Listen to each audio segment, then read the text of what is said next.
बांग्लादेश में विधर्मियों ने जानते हो क्या किया? एक दीपू चंद्र दास नाम का एक लड़का था। उस लड़के को बांग्लादेश के कुछ विधर्मियों ने पकड़ करके मारा, और जब मारने से नहीं मरा तो जिंदा उसे पेड़ पे लटका के पेट्रोल डाल के जला दिया, और जल रहा था तो भी उसे मार रहे थे डंडों से।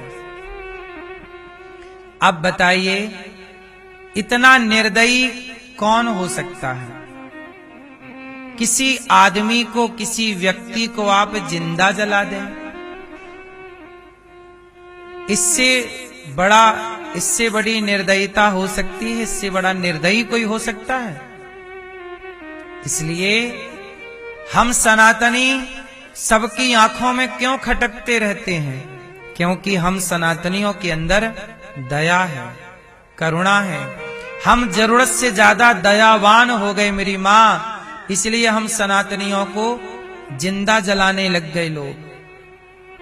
इसलिए आप लोगों से कहता हूं, दया करिएगा, पर इतनी भी ना हो कि तुम्हें कोई जीवित जिंदा जला दे। ये आज बांग्लादेश में हुआ, आज मतलब अभी कुछ दिन पहले ये बांग्लादेश में हुआ। ये बांग्लादेश क्या है? ये भारत ही तो था। अब कहां गए वो लोग जो बंटवारे का समर्थन करते थे? ना बांटा होता भारत को, ना किए होते टुकड़े, तो ऐसे हिंदुओं को जिंदा ना जलना पड़ता आग में। ये बांटने वालों को ही तो पाप लगेगा, और वो अपने को महान बनाए भारत में बैठे हैं। तुम तो बांट के मर गए, लेकिन आज भी तुम्हारी एक गलती का परिणाम, आज भी आजादी के 60-70 साल बाद भी देखो परिणाम क्या है। इसलिए कहता हूं सनातनियों, संगठित रहो, वरना देख लो बांग्लादेश में कैसे जिंदा जला दिया उसे, और पुलिस वहीं खड़ी है, सिस्टम वहीं खड़ा, कोई नहीं रोक रहा है, कोई सरकार नहीं रोक रही है। अब कोई दुनिया के लोग चिल्ला भी नहीं रहे हैं कि हिंदुओं के ऊपर अत्याचार हो रहा है, और किसी मजहबी पंथ के ऊपर तनिक सी बात हो जाए तो हिंदुओं को घेर लिया जाता है, और हिंदुओं को जिंदा जलाया जा रहा है। सब चुप हैं। सनातनियों, चारों ओर झांक कर देख लेना। इसलिए कहता हूं सनातनियों, संगठित रहो, अपनों से गद्दारी ना करो, अपनों से लड़ाइयां ना करो। तुम्हारा दुश्मन कौन है? अपने दुश्मन को पहचान लो। हम सनातनी कितने अच्छे हैं कि हम किसी के प्रति ईर्ष्या द्वेष रखते ही नहीं, सबको गले लगाते हैं। लेकिन हम जिन्हें गले लगाते हैं वो हमसे ईर्ष्या रखते हैं, वो द्वेष रखते हैं। हम लोगों को आजादी के बाद क्या पाठ पढ़ाया कि हिंदू, मुस्लिम, सिख, ईसाई हम सब हैं। ये पाठ हिंदुओं को पढ़ा दिया, लेकिन उन लोगों को नहीं पढ़ाया। मंदिरों में गाना बजने लग गए, सबको सम्मति दे भगवान ईश्वर, ये आवाजें मंदिरों से तो आने लग गईं, क्योंकि हिंदू चाहता है शांति। हिंदू चाहता है शांति, शांति प्रिय लोग सनातनी हैं। इसलिए मंदिरों से आवाज आई कि ईश्वर अल्लाह तेरो नाम। लेकिन किसी मस्जिद, मदरसे से आवाज नहीं आई कि ईश्वर अल्लाह तेरो नाम, सबको सम्मति। ये वहां से आवाज नहीं आई, केवल मंदिरों से आई। क्योंकि मंदिरों में आप शांति की बात करने लग गए, और वो अंदर ही अंदर क्रांति की तैयारी करने लग गए। तुम शांति लिए बैठे थे और वो क्रांति लिए बैठे थे। इसलिए कहता हूं, कि शांति याद रखना दोस्तों, याद रखना मेरी भाइयों, मेरी बहनों, मेरी माँ, शांति भी क्रांति के बाद ही आती है। इसलिए शांति की बात जरूरी है। भगवान कृष्ण शांति की बात लेकर गए थे दुर्योधन के पास, शांति से मान ले भैया। लेकिन जब शांति से नहीं माना दुर्योधन, तो क्रांति हुई कि नहीं, महाभारत हुआ कि नहीं, हाँ या ना? इसलिए शांति की बात करना अच्छी बात है, लेकिन क्रांति भूल ना जाइएगा।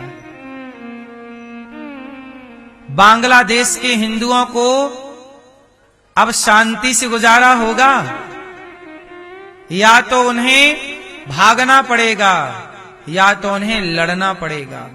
अब आपके सामने कल ये स्थिति पैदा हो, या तो भागो या तो लड़ो, क्या चुनोगे?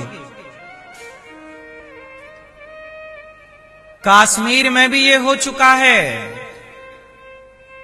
लगभग 30 वर्ष पहले। वहां भी ये ऑप्शन था, या लड़ो या तो भागो। तो हिंदुओं ने भागना चुना और भाग गए। अरे भागे थे जितने लोग, इतने लोग लड़े होते तो उन लोगों को भगा दिया होता। भागे तो अपना सब गवा दिया। हिंदू, अच्छा सच बताओ, हिंदू भागना जानता है कि लड़ना जानता है? सच बताओ, हिंदू की स्थिति क्या है? हिंदू क्या है? हिंदू के अंदर ना खून ठंडा हो गया है। ये लड़ता नहीं है, भाग जाता है। कौन लड़े, चलो। लेकिन मैं आपको बताऊं, अर्जुन भी कह रहे थे मैं नहीं लड़ूंगा, भाग जाऊंगा। भागते हुए अर्जुन को लड़ने की प्रेरणा किसने दी? भगवान खुद कहते हैं कि भाग के कहां जाओगे, लड़ अर्जुन लड़। और जो लड़ता है उसका साथ भगवान देते हैं, हूं मैं, तो लड़। इसलिए पानी वानी भर रहा हो बॉडी में थोड़ा सा, है ना, पानी ना भर जाए नसों में, खून ही रहे, कमजोर पड़ जाओगे तो भागे। हिंदू भागने में बड़ा माहिर है, दुम दबा के भाग जाता है। हाँ, ऐसे हो जाएगा। सच बताओ, आप में से किस किस के घर तलवार है? हैं? देखो, डंडा भी नहीं रहता हिंदुओं के घर। हिंदुओं के घर डंडा भी नहीं है। तुमने डंडे भी रखने बंद कर दिए।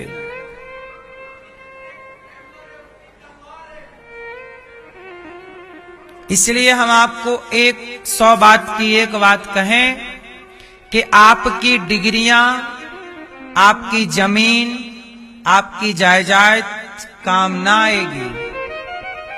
आपके घर के आगे आपके नाम की प्लेट लगी है ना, बस उसे उखाड़ के दूसरा अपना नाम लिख देगा, हो गया उसका। आपके खेत पे आके वो खड़ा हो जाएगा, कह देगा ये हमारा, तुम्हें भागना पड़ेगा। पाकिस्तान कितना बड़ा था, कितना बड़ा भूभाग था, और वहां हिंदुओं की खेलती हंसती आबादी थी। हजारों साल से वहां हिंदू रहा करते थे। पल भर में बंटवारा हो गया, सबको खेत घर छोड़ के आना पड़ा कि नहीं? बंटवारा इसी शर्त पे हुआ था कि पाकिस्तान में मुसलमान रहेंगे, हिंदुस्तान में हिंदू रहेंगे।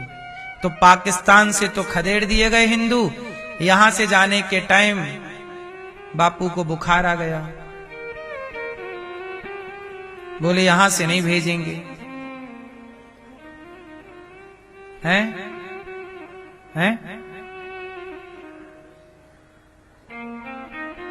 अब देखो, तसल्ली आप कैसे भी कर लो, आप तसल्ली कर लो किसी का भी नाम लेके। आंखें मूंद लेने से संकट नहीं टलता। शुतुरमुर्ग क्या करता है, जब संकट सामने देखता है तो रेत में अपना मुंह डाल लेता है। उसे लगता है हमें नहीं दिख रहा है, मतलब सामने कोई संकट नहीं है।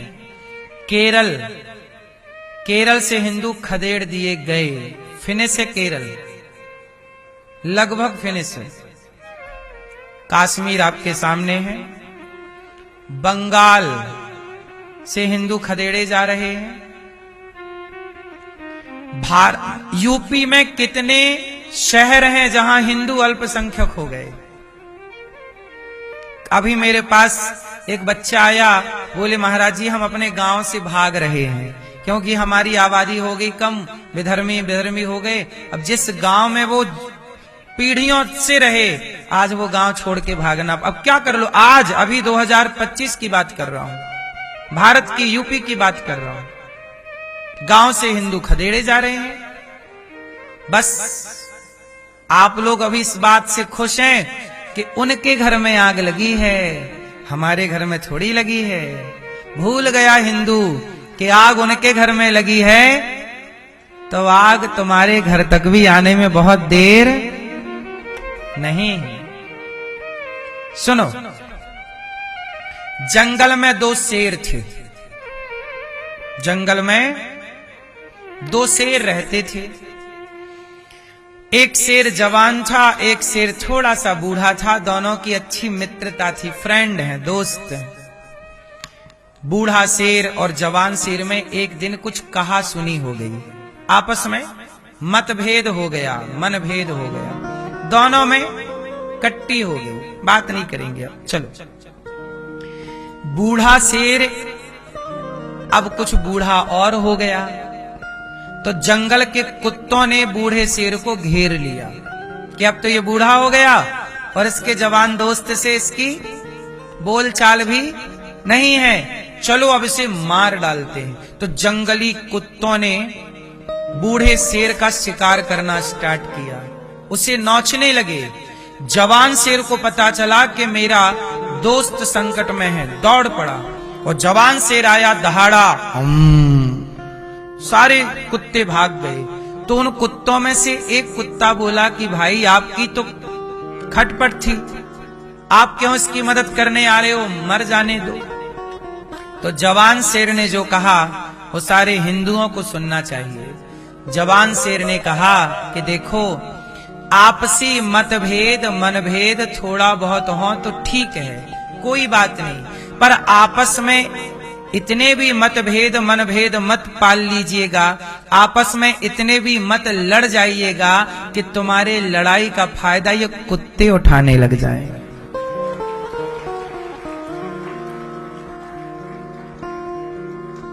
मेरे सनातनियों, हम आपस में ना लड़े होते, आपस में मतलब ब्राह्मण क्षत्रिय वैश्य शूद्र, हम चारों यदि संगठित होते तो क्या हमें मुगल कभी गुलाम बनाते, अंग्रेज कभी गुलाम बनाते? हम गुलाम इसलिए बने, हम आपस में ऐसे लड़ गए कि हमारी लड़ाई का फायदा कुत्तों ने उठा लिया। हमारी लड़ाई का फायदा किसने उठाया? जोर से। इसलिए आज मुझे वचन दीजिए कि कितने सनातनी ब्राह्मण क्षत्रिय वैश्य शूद्र ये सब भूल करके एकजुट होकर के रहेंगे। सनातनी ब्राह्मण क्षत्रिय वैश्य शूद्र ये चारों कौन हैं? भाई हैं। ब्राह्मण क्षत्रिय वैश्य शूद्र चारों भाई हैं और हमें एक दूसरे का साथ और सहयोग देना चाहिए। यदि साथ देते रहे, सहयोग करते रहे तो कभी हमारे बीच में कुत्ते नहीं आएंगे, वरना ये कुत्ते शेर को गुलाम बना लेंगे। क्योंकि कुत्तों की झुंड होगी, फौज होगी, तो शेर को कुत्ते के अधीन चलना पड़ेगा। यही हुआ। पृथ्वीराज को आपसी लड़ाई थी, पृथ्वीराज की और जयचंद की। पृथ्वीराज की पत्नी संयोक्ता के पिता हैं जयचंद। संयोक्ता पृथ्वीराज से प्रेम करती थी और पृथ्वीराज ने उनको उठा लिया और ब्याह कर लिया। इस बात से इनके अभिमान हट हो गया। अरे क्या किया भाई, हमारे सामने हमारी बेटी उठा ली। तो जयचंद ने क्या किया कि अपने दामाद के खिलाफ जाकर के मोहम्मद गौरी से हाथ मिला लिया। आपसी लड़ाइयां बुरी नहीं है, ठीक है, चार बर्तन होते हैं, खटपट होती है, लेकिन आपसी लड़ाइयों का मतलब ये नहीं कि कुत्ते फायदे उठाने लग जाए। और कुत्तों ने उठाया। पृथ्वीराज जैसे महापुरुष को पकड़कर धोखे से ले गया, आंखें फोड़ दी। और जयचंद कहां गए? जयचंद को कहो कि अब उनकी बेटी संयोक्ता जिंदा जल गई, जौहर कर लिया, केवल बाप की गलती के कारण। बाप को अभिमान था, तुम्हारे इस एटीट्यूड ने तुम्हारी बेटी की हंसती खेलती जिंदगी बर्बाद कर दी। तुमने बेटी को विधवा करने के लिए तुमने दुश्मन से हाथ मिला लिया। ऐसी गद्दारी, ऐसा ईगो, ऐसा अभिमान। इस तरह की अकड़ का क्या करोगे हिंदुओं, कि जिस अकड़ के कारण तुम्हारी बहन बेटी ही विधवा होगी और उसी के बलात्कार होगा। संयोक्ता जिंदा लग जाती यदि मोहम्मद गौरी के हाथ, तो बताओ क्या वो छोड़ता? और इसका दोषी कौन है? जयचंद। और जयचंद कौन है? संयोक्ता जी के पिता। ये हिंदुओं की स्थिति है। अपनों का साथ नहीं देंगे, मोहम्मद गौरी का साथ देंगे। ऐसे गद्दार ना होते तो ये देश कभी गुलाम ही ना होता। बात सही है कि गलत है?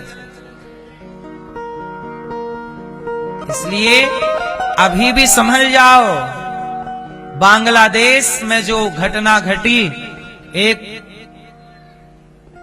दीपू चंद्र दास नाम के बालक को, जो कि अभी 20-25 साल का जवान लड़का था, मार डाला, पेड़ पे लटका के आग लगा दी, जलते हुए को मारा। इससे बड़ा कलंक मानव जाति के लिए हो सकता है? इसलिए सनातनियों जाग जाओ, वरना ये स्थिति आपके आसपास भी है। तुम शांति की बातें करते रहो और वहां क्रांति की तैयारियां हो रही हैं। इसलिए शांति का प्रस्ताव लेकर गए थे श्री कृष्ण, पर शांति की बात करना हम जानते हैं, इसका मतलब ये नहीं कि क्रांति नहीं जानते। शांति भी जानो और जरूरत पड़ने पर क्रांति भी जानो, दोनों जानना पड़ेगा। सही है कि गलत है?